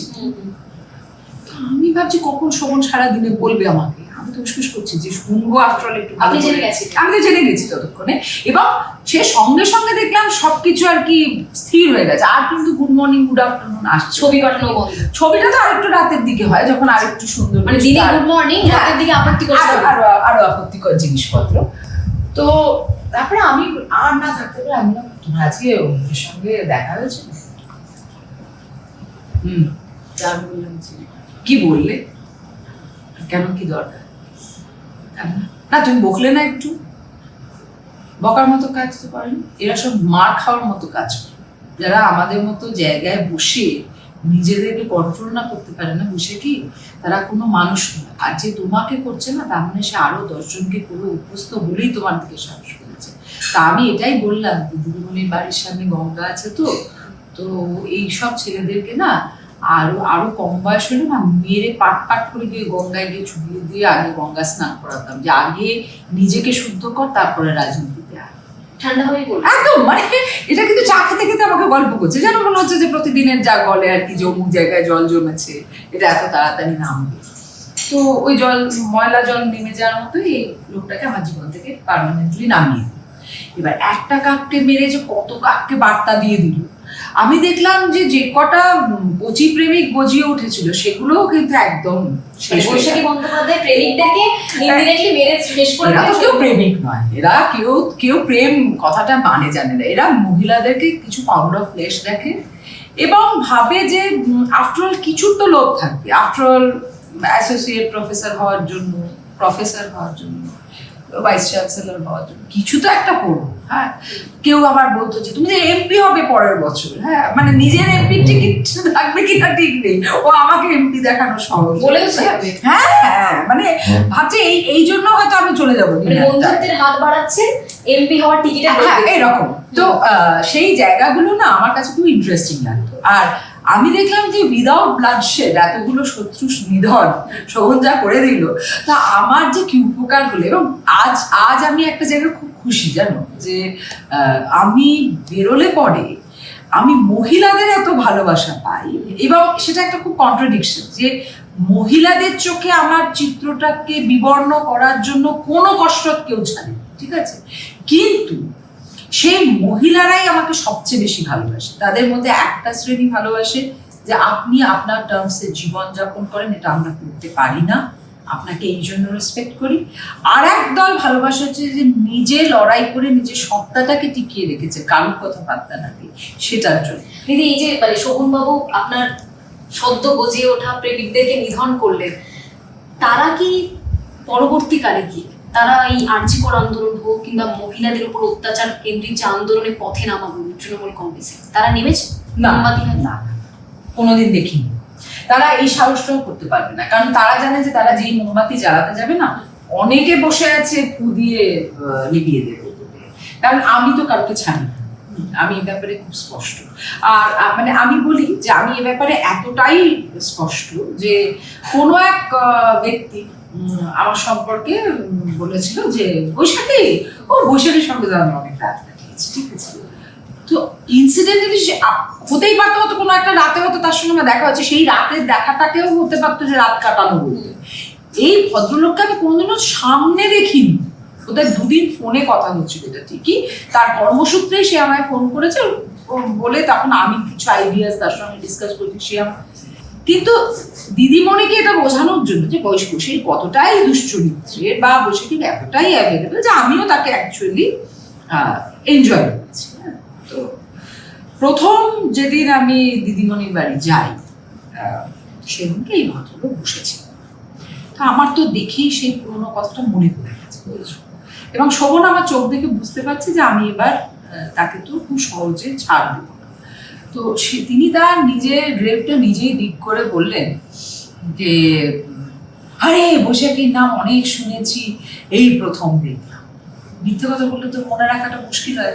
4 বছর আগে উনি শুয়েছিলেন, কিন্তু 4 বছরের মধ্যে শোয়া স্মৃতিটাও না মাথা থেকে মুছে গেছে। এটা মমতা বন্দ্যোপাধ্যায় কি বলেছিলেন? হ্যাঁ, মমতা বন্দ্যোপাধ্যায়ের সামনেই এই গল্পটা উনি তুলেছিলেন, যাতে মমতা বন্দ্যোপাধ্যায় অলরেডি তখন আমার খুব রুষ্ট, তো উনি আরো রুষ্ট হবে যে বৈশাখী এরকমই মেয়ে, এদের সঙ্গেও ঘুরে বেড়ায়, কাননটাকেও হাতে নিয়ে নিয়েছে, এরকমই তো বিষয় ছিল।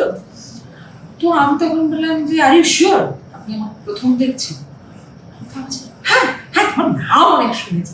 আপনার না না মানে নামটা শুনেছেন বুঝতে পারছি, তো আপনি আমার সঙ্গে কথাও বলেছেন, কিন্তু আপনি আগে কখনো দেখেন? বলছেন না, দিনে না, রাতে না।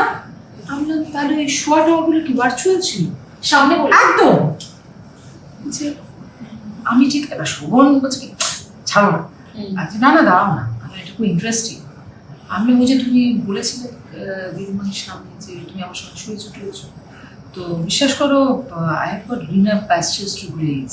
আমার মনে হয় যে তোমার বয়সী একটা লোকের সঙ্গে হঠাৎ করে রাত কাটাতে যাব, আর এই গল্পটা তুমি বাজারে ছেড়ে দিলে, আর কত লজ্জার সেটা আমার বিষয় হলো যে আমার যে সমস্ত সবল দেহের সুন্দর কম বয়সী প্রেমিকগুলো ছিল তাদেরকে ছেড়ে দিয়ে আমি তোমার মতো একটি বৃদ্ধকে বেছে নিচ্ছি শোয়ার জন্য, আর সেটা তুমি বাজারে এবং ট্রাস্ট মি তার উত্তর হচ্ছে আসলে তখন বাজারটা গরম ছিল তো তোমার নামে, তুমি শিক্ষিত মানুষ।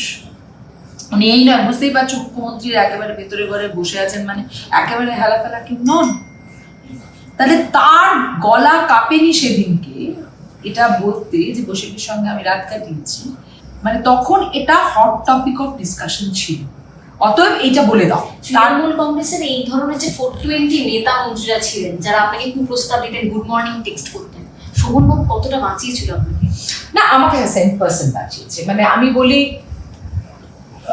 মধ্যরাতে একদম মদ্যপ অবস্থায় একদম প্রচন্ড হুঙ্কার দিয়ে আমাকে ফোন করছে এক নেতা, এবং সেই মধ্যরাতেই কিন্তু আমি শোভনকে জানাই যে this is not the way to talk, tell your MP. আমি কিন্তু এটা ভালো, হ্যাঁ, এবং মানে খুবই দুর্দণ্ড প্রতাপ এমপি তখন। তা আমি বললাম যে I will not take any nonsense, please tell him. বিশ্বাস করবে না, তার সঙ্গে কিন্তু মনোজিৎ ভালো সম্পর্ক রেখেছে, কিন্তু শোভন না।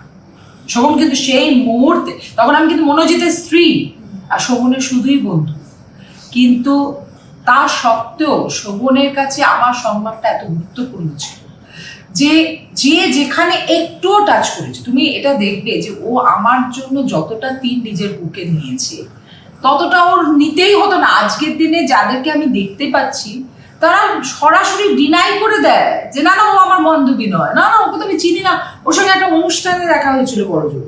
আর ও যদি সত্যিকারের শোভন যদি কখনো এটা আমাকে ডিনাই করতো, আমি ওকে একটা কথা বলেছিলাম, ওর স্ত্রী আমাকে বলেছিল যে দেখবি মমতা ব্যানার্জি ফোন করে বলবে যে বৈশাখীকে ছাড়, তক্ষুনি ছেড়ে দেবে। ও এইরকম ভয় পায় মমতা ব্যানার্জিকে। তা আমি এই কথাটা শুনে আমাকে আসলে এত উপকার করেছিল না। ও যেই মুহূর্তে আমাকে এটা বললাম, আমি বললাম যে শোভন তুমি তো সত্যি দিদিকে খুব ভালোবাসো, তাহলে দিদি যদি তোমাকে কখন আমায় ছাড়তে বলো তুমি কি করবে? তো বললো যে দিদি ছাড়তে বলবে কেন? আমি বললাম না ধরো বললেন যে তুই ছাড়, তো এসে তাহলে তো সেদিন দেখা যাবে। এই ইনসিডেন্টলি এরকম একটা দিন আসে দিদিকে ছাড়তে বলে, হ্যাঁ একদম সামনে বসেছিলাম এবং দিদি তখন খুবই উত্তেজিত উচ্চস্বরে কথা বলছেন, আমি শুনতেও পাচ্ছি, নয় বৈশাখীর সঙ্গে সম্পর্ক থাকবে নয় তুই দলে থাকবি। তো আমি তো দেখো যতই লড়াকু হই আর যতই সাহসী হই না, ভালো যখন বেশি বলেছি তখন তো দুর্বলতা তৈরি হয়েছে।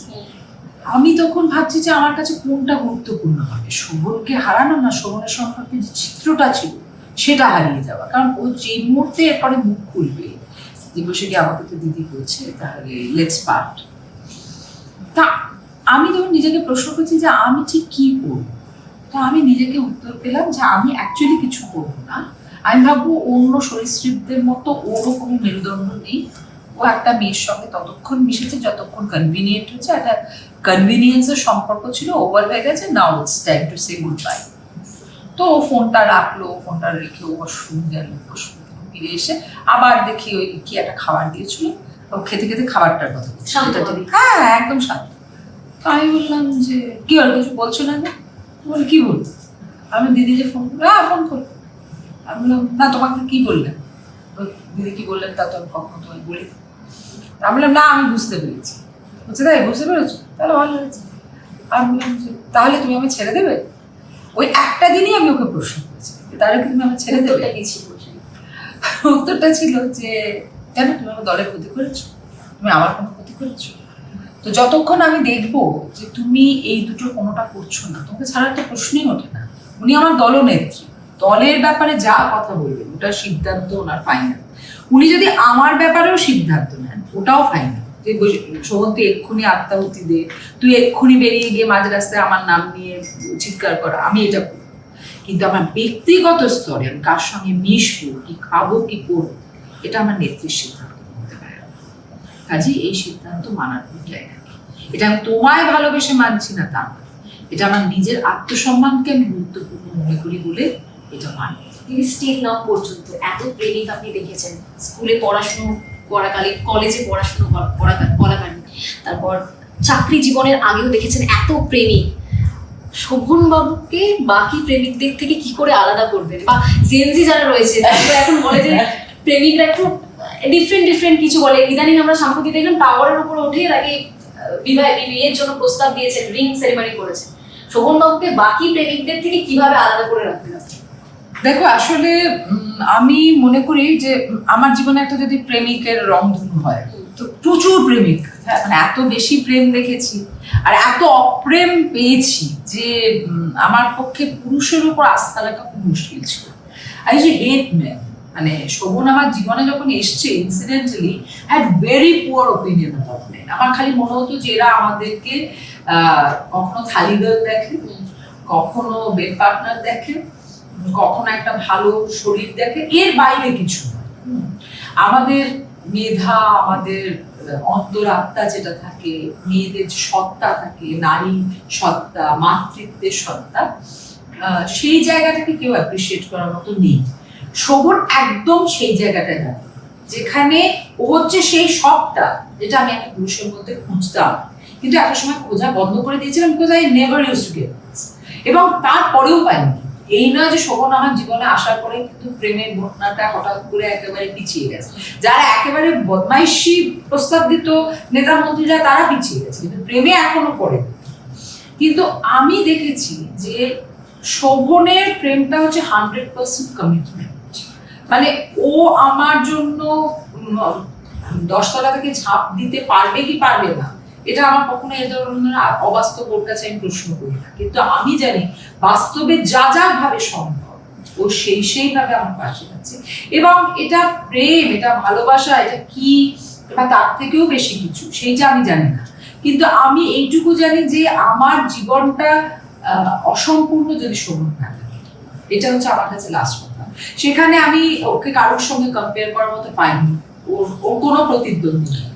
ওর আমার জীবনের সমস্ত সন্ধান খোঁজ ওর কাছে গিয়ে শেষ হয়ে যায়, যে আমার আর কিছু জীবনের থেকে পাওয়ার আছে এরকম কিছু। আচ্ছা, মেয়েরা তো তার প্রেমিক সত্তার মধ্যে, প্রেমিকের মধ্যে বাবাকে খোঁজে, বাবার মতো। না, ও আমার বাবা থেকে অনেক বেশি আগ্রহী। মানে ও আমাকে, আমার বাবা বরঞ্চ একটু কঠিন মানুষ ছিল, খুব স্ট্রিক্ট ছিলেন। আমি ধরো একটা দোকানের সামনে দিয়ে যাচ্ছি, মানে আমি বলছি যে ঠিক আছে, গয়না শাড়ি তো মেয়েরা ভালোবাসে, ঠিক আছে, সাধারণত সবাই ধরে না যে মেয়েরা গয়না শাড়ি দেখলেই, মানে আমাকে তো আরো যেহেতু দেখে এসব করে, তাহলে ভাবে এইটাই আমার সকাল। কিন্তু আমি একটা জিনিস এখনো খুব ভালোবাসি, সেটা হচ্ছে পুতুল। ঠিক আছে, আমি মেয়ের জন্য খুব পুতুল কিনি, আর নিজেও সেগুলো কিন্তু আমিও পেতে ভালোবাসি এখন এই বয়সে। তো এরকম হয়েছে যে আমি মেয়ের জন্য একটা পুতুল কিনছি, কিন্তু আমার চোখ যাচ্ছে আর একটা পুতুলের দিকে, যেটা আমার মেয়ের হয়তো অলরেডি আছে, কিন্তু ওটা আমারই ভালো লাগছে যে সেটা এত সুন্দর একটা টেডি বিয়ার। শোভন কিন্তু সেটা গিয়ে ঠিক টুক করে কিনে নেবে। মানে আমাকে ওর কাছে আজ পর্যন্ত বলতে হয়নি যে এটা আমার কিনতে হবে বা এটা আমার ভালো লেগেছে। ও আমার ভালো লাগাটা আমার আগে বোঝে। হ্যাঁ, এবং মানে হয় না যে একটা স্টেজে গিয়ে ইউ ক্যান্ট আস্ক ফর মোর।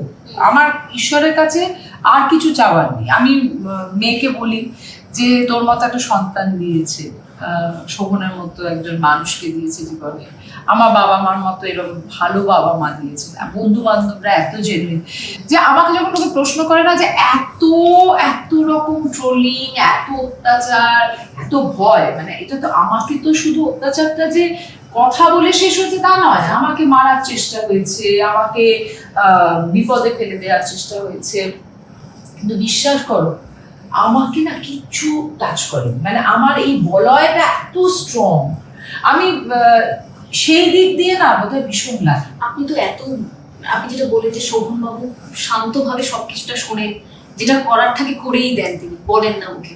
যখন এত ঝড় আপনার উপর থেকে যাচ্ছে, প্রাণে মারার চেষ্টা করা হয়েছে, মানসিকভাবে অত্যাচার করা হয়েছে, শোভনবাবুকে চিন্তা দেখেছে? শোভনবাবুর চিন্তা ফুটে হয়েছে?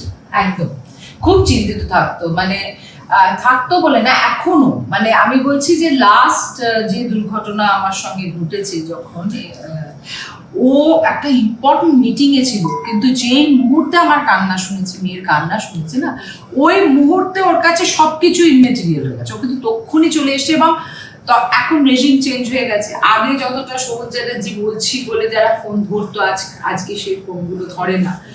তাতে ওর যে ফ্রাস্ট্রেশন, যে বসে কি আমি এতদিন জনপ্রতিনিধি দেখেছি, এরা আজকে ফোন ধরছে না, একটা মানুষ জেনুইনলি বিপদে পড়েছে, তার বিপদটা আমি কিছু মানে অ্যাড্রেস করতে পারছি না, এইটা শোভনকে, শুধু তাই নয়, মানে আমি বলছি যে তুমি অন্য সবকিছু ছেড়ে দাও, এই যে আমার মা ওকে লাস্ট প্রশ্ন করতো যে শোভন আমার মেয়েকে চাকরি ছাড়তে হবে, চাকরিটা তো তোমার সরকার দেয়নি, তাহলে দিদি তোমার চাকরিটাও কেন? ওই প্রশ্নগুলো শোভনকে কাঁদায়, এবং শোভন কিন্তু কেঁদে ফেলে। মানে Shobhan is a very sensitive person. ওর মানে আমি একটা সময় বলা থামিয়ে দিলাম যে আমি মাঝে মাঝে যদি রাগারাগি বলতাম, মানে আমার আর ওর ঝগড়া হয় খুব মানে তুঙ্গে উঠে যেত যখন ঝগড়াটা হয়।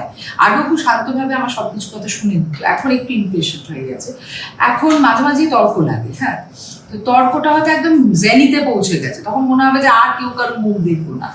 কিন্তু তখন না, আমি যদি কখনো ওকে বলি যে তোমার কারণে দেখেছো আজকে আমার এত বছরের চাকরিটা পর্যন্ত গেছে, তখন না সঙ্গে সঙ্গে চুপ হয়ে যায়। মানে ওর যে কতটা খারাপ লাগা আছে, আর তখন আমি একদম চুপ হয়ে যাই। যখন আমি দেখি না যে আমার যন্ত্রণার থেকে ও অনেক বেশি যন্ত্রণা পাচ্ছে, তখন ইনফ্যাক্ট নিজের যন্ত্রণাটা খানিকটা লাঘব হয়ে যায়, কারণ তখন তুমি জানো যে তোমার যন্ত্রণাটা ফিল করার জন্য আর একটা মানুষ আছে।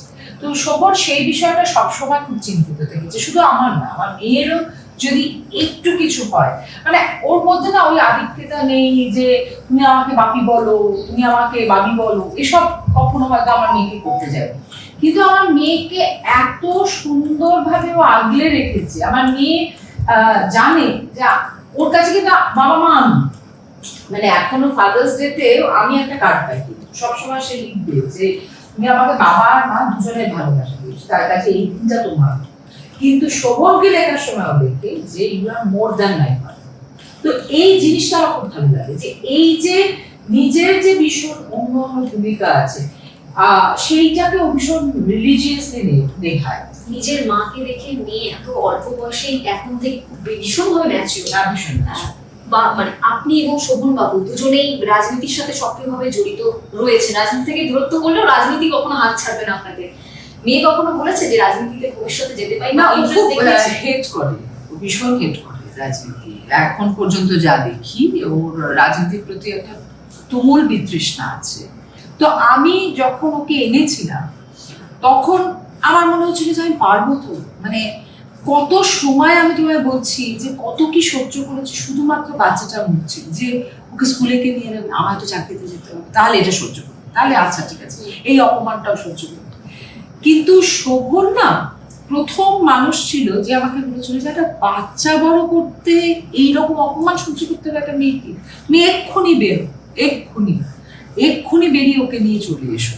আমি কিন্তু বাচ্চাকে তাও মানিনি, এবং যখন ওকে ছেড়ে আমি বেরিয়ে আসছি আমি কিন্তু এটা বলেছিলাম যে আমার সবকিছু খুব আনসার্টেন, আমি জানি না যে তোর আমি কি ব্যবস্থা করবো। ততদিন ওটা তো আমারই বাড়ি ছিল, আমি যেখান থেকে বেরিয়ে যাচ্ছি সেটাও কিন্তু আমারই বাড়ির থেকে আমি বেরিয়ে এসেছি, যে সেখানকার পরিবেশটা আর মানে আমি নিতে পারছি না।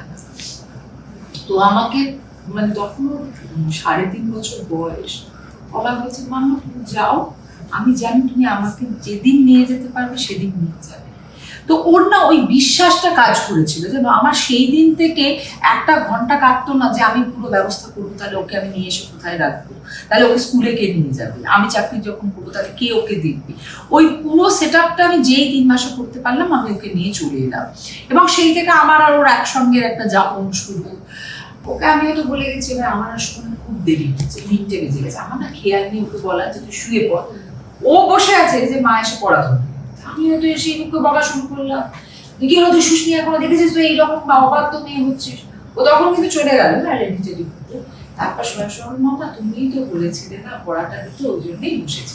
কোথাও কি শোভন বাবুর চরিত্রটা এর মধ্যে মানে বলতে পারো, মানে আমি আর মনে কিন্তু দুজনেই খুব রাগি আর তেজি, আর ও অতটাই শান্ত।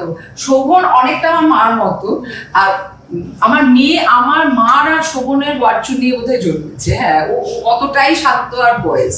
তো আমি সেটা দেখে একটু চিন্তায় ছিলাম, বুঝেছো তো, যে এতটা শান্ত হচ্ছে, তাহলে আজকের দুনিয়া তো। আর দেখো আমি তো ওর জন্য খুব ভালো একদম স্মুথ লাইফ রেখে যাব না, আমি তো জানি যে ওকে কাটার পথ দিয়ে চলতে হবে। তো আমি সেটা নিয়ে না আমার যে কজন বান্ধবী আছে তাদের সঙ্গে একদিন আমি বলছি কি যে আমার মেয়েটা বড্ড শান্ত, আমার খুব চিন্তা। তখন বলছে কেন রে? তা আমি বলছি যে দেখ না এরকম এত শান্ত, ওকে যদি বসে যদি এক্সপার্ট হতো। বলছে তুই স্কুলের বৈশাখীকে চিন্তা কর, কত শান্ত ছিলিস, আজকে নিজেকে মেলাতে পারিস, ওর ভিতরে তো তোরই রক্ত বইছে। তা আমি না পরবর্তীকালে ওর স্কুলে কিছু প্রোটেস্ট, ওর স্কুলে কিছু স্ট্যান্ড নেওয়া দেখে বুঝি স্ট্যান্ড নেয় একদম, মানে সেটার ব্যাপারে খুব ক্লিয়ার। মানে ওখানে যদি মাও বলতে যায় আমাকে খুব রাফলি বলবে না, কিন্তু একদম সঙ্গে সঙ্গে বলবে যে মানে আমি তোমার একটা গল্প বলি। আমরা দুজনে একটা ভীষণ পচা ভূতের সিনেমা দেখছি, আমাদের মাঝে মাঝে ভয় পেতে ইচ্ছে করে, তো আমরা এরকম ভূতের সিনেমা চালিয়ে ভয় পাওয়ার চেষ্টা করি। তো তাতে একটি গল্পটা অনেকটা এরকম যে একজন ভদ্রলোক মারা গেছেন, তার মেয়েকে খুব ভালোবাসতেন, তো এসে ভূত হয়ে উনি বলছেন যে তোমার মার কারণে আমি সুইসাইডটা করেছি, তোমার মা আমাকে ছেড়ে একজন বড় লোক ব্যবসায়ীর সঙ্গে চলে গেছে, সেই দুঃখটা হিউমিলিয়েশনটা সহ্য করতে না পেরে আমি সুইসাইড করেছি। তো আমি তো শুনে আমি দেখছিস কি খারাপ, বলতো এরকম করতে পারে? তো আমার মেয়ে না মন দিয়ে কিন্তু বোধহয় ওরিও খাচ্ছিল। এই কথাটা তুমি বলছো? হ্যাঁ কেন? You have not heard the mother's side. তুমি একজনে his side of the story শুনে তুমি এক্ষুনি সিদ্ধান্তে চলে এলে যে মহিলাই খারাপ, and she was only 11 at that point of time. না আমিও কি একটা চিপস নাকি খাচ্ছিলাম, আমার সব কিছু না থেমে গেল। না না এরকম হয় না, ভূত হয়ে কি কখনো মিথ্যে কথা বলে? প্রথম কথা তো আমি জানি না ভূত হয় কিনা মানুষ, কিন্তু যে খারাপ না মা, সে সব সময় খারাপ থাকে, তার ভূতটাও খারাপই হবে। তো লেটস হিয়ার নাও। এবং গল্পের লাস্টে গিয়ে মার সঙ্গে যখন মেয়ের দেখা হচ্ছে বহু বছর পর, মা বলছে যে তোমার বাবা আমাকে এই ভদ্রলোকের কাছে বেঁচে দিয়েছিলেন, কিন্তু উনি আমাকে সম্মানের সঙ্গে তার স্ত্রীর পরিচয় দিয়ে রেখেছে, এবং তোমাকেও আমরা ভীষণ মিস করি, তুমি এসে আমাদের। And that was a point of time যখন ও বাবাকে জিজ্ঞাসা করছে, মানে যে ভূত হয়ে আসে প্রতিদিন, তুমি আমায় মিথ্যে বলেছিলে কেন? তখন বলেছিল আমি চেয়েছিলাম আমার ঘৃণাটা তোমার মধ্যে ইনজেক্ট করে দিতে। তো আমার মেয়ে বলল মা এত তাড়াতাড়ি জাজমেন্টাল হবো না, তুমি কিন্তু এটা ভিকটিম। মাত্র 11 বছর বয়স। আমি তখন না আমি ভাবছি যে মানে কে কোনটা বলছি আমরা। হ্যাঁ আমি না দেখো, আমি সবসময় বলি জানো তো, আমরা সমাজ সম্পর্কে না ভীষণ নেগেটিভ চিন্তা আগে করে নিই, কারণ যেহেতু দুটো তিনটে স্পোরাডিক খারাপ জিনিস দেখি তখন আমাদের মনে হয় সমাজটা এইরকম। কিন্তু আসলে সমাজের বেশিরভাগ মানুষ না ভালো, তারা হয়তো বেশি কথা বলে না বলে আমরা তাদের চিনতে পারি না, তারা হয়তো অচেনা মুখ, কিন্তু এই অচেনা মুখগুলো সুন্দর মুখ, জানো তো। এবং এরাই কিন্তু আসলে তোমার জীবনটাকে সুন্দর করে রাখে। ওই চেনা কদর্য মুখগুলো, যারা প্রতিদিন মুখ খুলে তোমাকে কোথাও বলছে বডি শেপিং করছে, কোথাও তোমার চরিত্র হনন করছে, কোথাও তোমার ব্যক্তিগত জীবনে তোমাকে অসুখী দেখাটা চাইছে, তাদের সংখ্যা খুব কম। কারণ মানুষ না মানুষের জীবন নিয়ে ব্যস্ত। সেই ব্যস্ত জীবনে মানুষ কখনো চাইবে না যে তার যেরকম স্ট্রাগল আর একজনের মানুষের স্ট্রাগল না বুঝেই তাকে একটা বিনোদনের জন্য। এটা তারা করে যাদের প্রচুর সময়, যে সময়টা তারা প্রোডাক্টিভলি ব্যবহার করতে জানে না, তারা নিজেরা অসুখী চায় সর্বক্ষণ সবাই অসুখী হোক, সেই সব মানুষরাই তোমাকে অসুখী করতে চায়। চয়েস ইজ ইয়ার্স, তুমি কাকে বাঁচবে। বৈশাখী সরকার পরিবর্তন হয়েছে, মুখ্যমন্ত্রীর সাথে বর্তমান যে মুখ্যমন্ত্রী রয়েছে শুভেন্দু অধিকারী, তার সাথে বা বর্তমান যে শিক্ষামন্ত্রী রয়েছেন কথা বলেছেন, ফোনে কথা হয়েছে বা শুভেচ্ছা? হ্যাঁ শুভেচ্ছা বার্তা তো আমি অবশ্যই দিয়েছি, এবং ইনসিডেন্টালি মুখ্যমন্ত্রীর সঙ্গে আমার কথা বলার সুযোগও হয়েছে দু একটা বিষয় নিয়ে। আসলে মুখ্যমন্ত্রী যখন মুখ্যমন্ত্রী হননি, আমি তো তখন থেকে ওনাকে চিনি, এবং আমার কাছে এটা একটা খুব মানে ওনার লড়াইটা, আমি আসলে লড়াকু মানুষ থেকে সত্যি ভীষণ শ্রদ্ধা করি, তো ওনার লড়াইটা না আমাকে নিজেকে ডিফাইন করতে সুবিধা করেছিল। কারণ একসময় মমতা ব্যানার্জিকে দেখে আমরা একটা প্রজন্ম গড়ে উঠেছি। আমার মনে হয় যে সব লড়াকু মেয়েরা আসলে মমতা ব্যানার্জির মধ্যে ইন্সপিরেশন খুঁজেছে। পরে যখন উনি মসনদে বসেছেন তখন যে মমতা বন্দ্যোপাধ্যায় হয়ে উঠেছেন, সেটা কতজন আমরা হতে চেয়েছি সেটা আমাদের চয়েস। শুভেন্দু অধিকারী যে আরামের বৃত্তে ছিল, যে ক্ষমতার বৃত্তে ছিল, সেইখান থেকে কিন্তু উনি বাই চয়েস সরে এসে কঠিন জমিতে এসে লড়াইয়ে নেমেছে। এবং ওনার লড়াইটা একটা বিভৎস লড়াই ছিল, কারণ যে দল থেকে উনি সরে এসছেন সেখানে ওনার বন্ধু ছিল না, প্রায় শত্রুর সংখ্যা প্রবল। এবং আপনি স্বীকার করছেন মানে শোভন বাবুকেও দলটা ছাড়তে হয়েছিল, শুভেন্দু অধিকারী তার আগে থেকে দলটা না, শোভন আগে ছেড়েছে, শুভেন্দু বাবু তারপর দুজনের সময়টা একদম এক, এবং দুজনের মানসিকতা এক। হ্যাঁ, একেবারে দুজনে হয়েছিল অবশ্যই অবশ্যই তাদেরকে প্ল্যান ওয়েতে যে কোনো যোগ্য মানুষ যারা স্পষ্টবাদী ছিল, যারা নিজেদের মতো কাজ করতে চেয়েছিল এবং যাদের মধ্যে একটা সাবস্টেন্স ছিল না, তারা কখনো তৃণমূলের অ্যাসেট হয়নি। তৃণমূলের অ্যাসেট ছিল হচ্ছে স্থাবকরা, যারা ভুল পথে পরিচালিত করেছে, যাদের ভুল কাজের জন্য আজকে মমতা বন্দ্যোপাধ্যায়কে এই ধরনের অপবাদ শুনতে হলো যে তুমি আর সততার প্রতীক নও। কারণ আমার সাদা শাড়িটার আঁচলটা যদি তোমাকে ঢেকে রাখে আর তোমার যদি পুরোটাই কালো হয়, তাহলে আমার সাদা শাড়িটাতেও তোমার ওই কালো ছায়াটাই হবে। এটা খুব স্বাভাবিক। মুখ্যমন্ত্রীকে শুভেচ্ছা বার্তা দিলেন, উনি কি বললেন? না, ন্যাচারালি উনি সবার শুভেচ্ছা বার্তায় যেমন ভাবে কৃতজ্ঞতা জানান, সেরকমই ওনার নিশ্চয়ই সেই রকমই একটা ম্যানিফেস্টেশন ছিল। কিন্তু আমি কোথায় অবাক হয়েছিলাম যে আই এম শিওর যে ওনার একজন মুখ্যমন্ত্রী হওয়ার পর তার কাছে কোটি কোটি শুভেচ্ছা বার্তা আসে। শুভেন্দু অধিকারীর কাছে বৈশাখী ব্যানার্জি বা অমুক চ্যাটার্জি বা তসুর দাস এরা এক, আমি ওনার কাছে কোনো স্পেশাল পার্সন নই। উনি প্রত্যেককে এই রেকগনিশনটা দিয়েছিলেন যে যারা ওনাকে শুভেচ্ছা বার্তা দিয়েছেন তাদেরকে কিন্তু উনি প্রীতির শুভেচ্ছা বিনিময় করেছেন।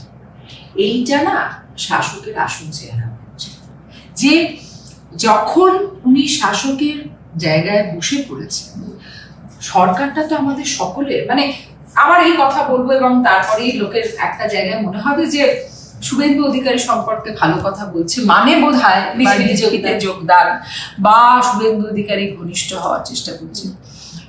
প্রথম কথা, শুভেন্দু অধিকারী যদি শাসকের চেয়ারে বসে প্রাক্তন যিনি শাসক তারই মতো সিদ্ধান্ত নিতেন, সেই পথেই চলতেন, আমার মনে হয় না ওনাকে নিয়ে কোনো উন্মাদনা হতো। কারণ আমরা তো ওইটাই দেখে অভ্যস্ত হচ্ছি না। উনি কি, উনি যারা অশুভ শক্তি তাদের ত্রাস, আর আমাদের মতো মানুষ যারা ভিকটিম ছিলেন তাদের ত্রাতা। এই ত্রাস আর ত্রাতার এই ব্যালেন্সটা, এটা ফ্যান্টাস্টিক। শোভন বাবুর সাথে তো তার দলের একাধিক মানুষ শত্রুতা করেছে, ভেতরে ভেতরে শত্রুতা করেছে, সামনে মিষ্টি মুখ পেছনে শত্রুতা করেছে। শুভেন্দু অধিকারী যখন তৃণমূলে ছিলেন তখন সম্পর্কটা কেমন ছিল শোভন বাবুর সাথে? আমি পরশু দিনে একটা ছবি পেলাম, তাতে ওরা দুজনে মানে শোভন সবসময় বলতো শুভেন্দু আমার ছোট ভাই, এবং it's so happen politically Trinamool যে দুটো জেলায় অ্যাকচুয়ালি তখন ক্ষমতায় এসেছে, যখন এরা ক্ষমতায় আসেনি, একটা হচ্ছে মিদনাপুর, একটা হচ্ছে দক্ষিণ চব্বিশ পরগনা। একটা শুভেন্দু অধিকারী দেখতেন, একটা শোভন চ্যাটার্জি দেখতেন। তো আমি শোভনকে যতবারই শুভেন্দু অধিকারী সম্পর্কে বলতে শুনেছি, ততবার একটা পরিবারের ছোট সদস্যের প্রতি যে ভালোবাসা থাকে, বা যখন দেখছে যে শপথ নেওয়ার আগে উনি প্রণাম করছেন, এগোচ্ছেন, আচ্ছা এত গর্বে বুকটা ভরে যাচ্ছে না বসে যে লড়াই করে দেখছেন। ও ভীষণ মানে কিন ওয়াচ করে, মানে সবকিছু খুব কিনলি ওয়াচ করে। ওর এই নয় যে ও ছুট মার গেছে যে আহা, নিশ্চয়ই তৃণমূলের পতনটা ওর কাছে, ও কেঁদেছে, কিন্তু পুরো ইলেকশনটাই তাকে একঘরে করে রেখেছে। সে কিন্তু ইলেকশনের রেজাল্ট বেরোচ্ছে যখন তখন, এবং তুমি বিশ্বাস করবে না যে যখন কিন্তু ট্রেন্ডস দেখাচ্ছে যে দে আর লিডিং, ও তখন বলতে শুরু করেছে যে হারছে, টালিগঞ্জ হারছে, ভবানীপুর হারছে, পাঁচ বুঝে গেছে। আমি তখন বললাম তুমি কি বলছো, এই তো লিড দেখাচ্ছে। বলছে বৈশাখী, এই সব ওয়ার্ড গুলো হচ্ছে তৃণমূলের ওয়ার্ড, এইবারে ঢুকবে হচ্ছে তৃণমূলের বিরুদ্ধে ওয়ার্ডে, এইবার দেখবে না কত, এই লিডে কখনো লিড বজায় থাকবে না। এবং যখন পিকচারটা বদলাতে শুরু করলো, আমি বললাম তুমি কি করে বলছিলে গো? তখন আমি বললাম তোমায় এবারে বলেছিলাম যে একটা চোরা স্রোত বইছে, সবকিছু টপল হয়ে যেতে পারে। আর যখন বিশ্বাস করো, এবার যখন ওকে টিকিট দিল না, এটা সিদ্ধান্ত হতে পারে, কিন্তু একটা ছোট মিটিং এ পর্যন্ত ডাকলো না। আমি ভীষণ কষ্ট পেয়েছিলাম এই কারণে যে মমতা বন্দ্যোপাধ্যায় যদি ওকে ওর অপদার্থতার কারণে, ওর অযোগ্যতার কারণে কোনো কিছুর মধ্যে না ইনভলভ করতেন, সেটা একটা। কিন্তু ওকে এখনো মানুষ ভালোবাসে, ওর এখনো 1:1 মানুষের সঙ্গে কন্ট্যাক্ট আছে, ও এখনো মানুষকে নামে চেনে, সব কর্মীদেরকে নামে চেনে, তাদের কষ্টটা বুঝে। তাহলে সেখানে ওকে একেবারে ব্যবহার না করার সিদ্ধান্তটা আমার কাছে খুব পেনফুল ছিল। আমি যখন দেখলাম এটা ঘটছে, ইনসিডেন্টালি তখন আমার মেয়ের পরীক্ষা শেষ হয়ে গেছে, আমি বললাম আমি বেরিয়ে গেলাম, পশ্চিমবঙ্গ ছেড়ে আমি বেরিয়ে গেলাম, কারণ আমি আর এখানে থাকতে পারছি না, আমার ভালো লাগছে না। যে কারণ আমি বয়সের দিক দিয়ে যদি ভাবি, তাহলে এটা ছিল one of the very important election যেখানে ও আবার অ্যাক্টিভলি কাজ করতে পারবে। সেইখানে চলে যাওয়া মানে কিন্তু একটা রাজনৈতিক নেতার জীবনে 5 বছর চলে যাওয়া, তাই তোরা তো 5 বছরের ম্যান্ডেট নিয়ে আসেন।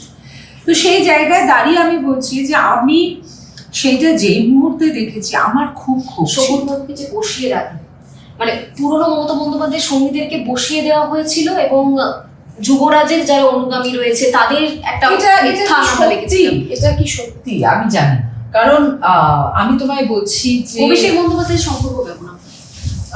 দেখো, আমি অভিষেক বন্দ্যোপাধ্যায় সম্পর্কে 2-3টে জিনিস বলা দরকার।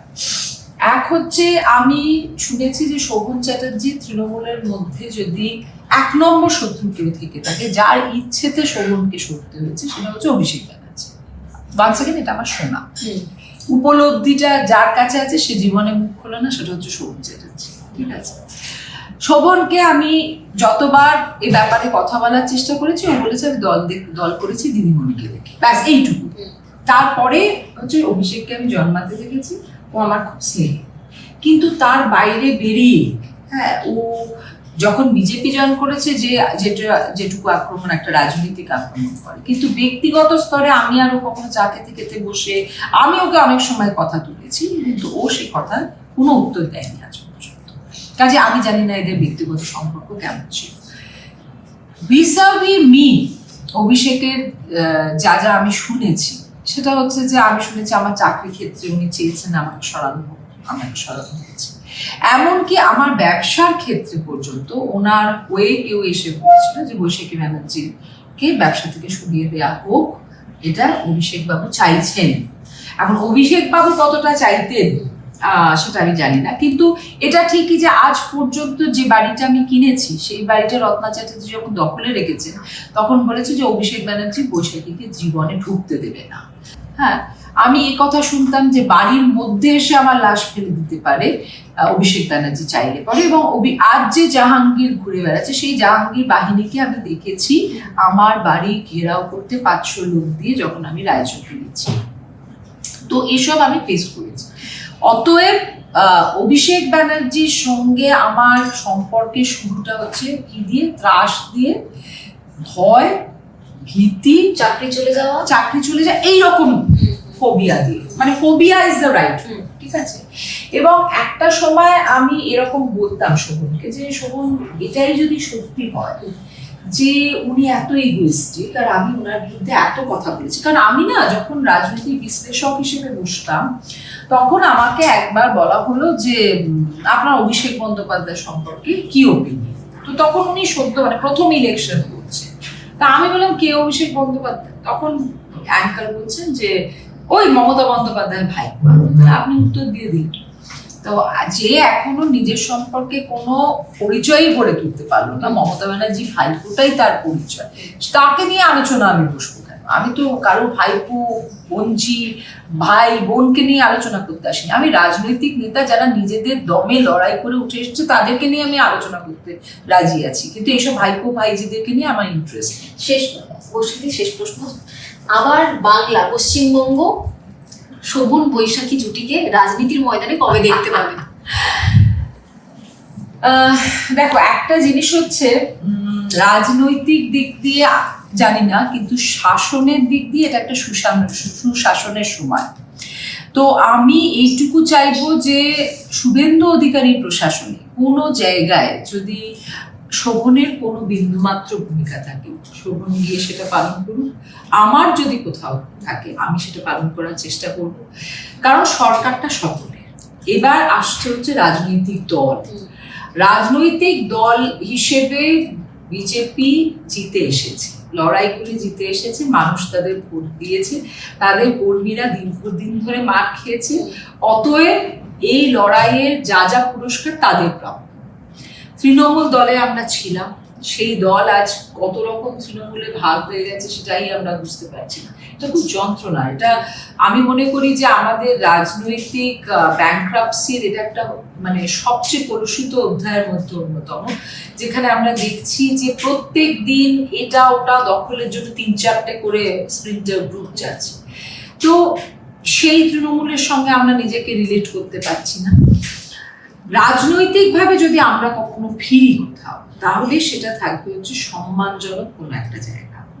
এই নয় যে সম্মানের সঙ্গে আপোষ করে আজকে বিজেপি এসেছে বলেই আমাকে বিজেপিতে চলে যেতে হবে, আচ্ছা তাহলে বিজেপি নিচ্ছে না তাহলে আমায় তৃণমূলে থেকে যেতে হবে। কিসের ময় কি মানে কি আমাদের দুজনে কি অর্জন করতে হবে? হ্যাঁ, আমাদের একটাই স্বপ্ন যে পশ্চিমবঙ্গে যে একটা মানে রাজনৈতিক স্থবিরতা এসেছিল, যে সবকিছু হচ্ছে শাসকের ইচ্ছে। তুমি একটা চিঠি দেবে, সেটা গ্রহণ হবে কিনা সেটা শাসকের ইচ্ছে। তুমি একটা পদে অ্যাপ্লাই করবে, এখানে শাসকের কোনো ঘনিষ্ঠ লোক না থাকলে তবেই তুমি কনসিডার। এই অধ্যায়টা শেষ হোক। আমি চাই সুশাসনের যে পরম্পরাটা শুরু করেছেন শুভেন্দু অধিকারী, উনি যখন ছাড়বে, যখন ব্যাটনটা কারুর হাতে দেবে, তখন যেন উনি এই নজির রেখে যান যে হ্যাঁ আমি বাংলার শ্রেষ্ঠ মুখ্যমন্ত্রী ছিলাম, যেটা ওনার মধ্যে সেই ক্যাপাবিলিটি আছে। আমি ওনাকে নিয়ে সেই স্বপ্ন দেখি। তো আমি সেই শ্রেষ্ঠ মুখ্যমন্ত্রী সুশাসনের জীবন কাটাচ্ছি। আমি চাই আমার সন্তান একটা নির্ভীকভাবে জীবন কাটাক, তার জেন্ডার, তার পার্সোনাল রিলেশনশিপ, তার personal choices should not be the criteria of creating her own identity. আমি চাই বাংলায় সেই ভয়মুক্ত সমাজ থাকুক যেখানে নারী পুরুষ নির্বিশেষে, আমি তোমায় বলছি, যাতে তারা নিজেদের ডিগনিটি নিয়ে বাঁচতে পারে। অসংখ্য ধন্যবাদ বৈশাখী। এতক্ষণ বৈশাখী বন্দ্যোপাধ্যায় তিনি অধ্যাপিকা হিসেবে কি কি ফেস করে এসেছেন এবং রাজনীতি এই একাধিক ট্রোলিং এর শিকার হয়ে কিভাবে লড়াই করে শেষ পর্যন্ত এখনো পর্যন্ত টিকে বসে রয়েছেন তার গল্প আপনাদের সামনে তুলে ধরলাম। এবং আপনাদের যদি কোনো মতামত থাকে অবশ্যই জানাবেন কমেন্ট সেকশনে। এবং এতক্ষণ দেখছিলেন বেঙ্গল লিবার্টি। চ্যানেলটি যদি ভালো লাগে অবশ্যই লাইক করুন, শেয়ার করুন, সাবস্ক্রাইব করুন। স্বাধীন কাছেহীন গেরিলা সাংবাদিকতার পাশে থাকুন। নমস্কার।